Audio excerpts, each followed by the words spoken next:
Nagayag ng kanilang opinyon ng ilang senador hinggil sa kumalat na resolusyon para i-dismiss ang impeachment ni Vice President Sara Duterte. Draft ito.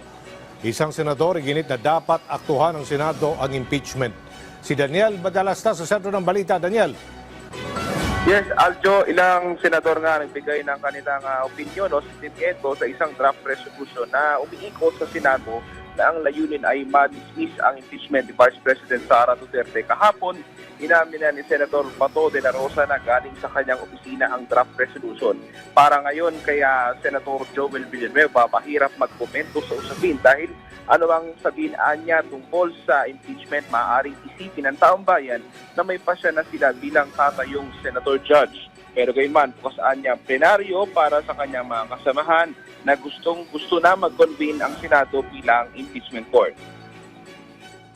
Siguro dapat dun sa mga nagsasalita, lalo na miyembro ng Senado, sila yung diba? Gusto pala nila magsalita at mag-file ng motion. Ang tanong ko, what's the difference? If it's June 2 or June 11, what's the difference? What's the difference? It's the same. May naapektuhan, may hindi. Ngayon, ang daming napapasa. If you believe na it would make a difference from June 11, June 2, floor is open. Sir, parang hinahamon. We don't see the difference.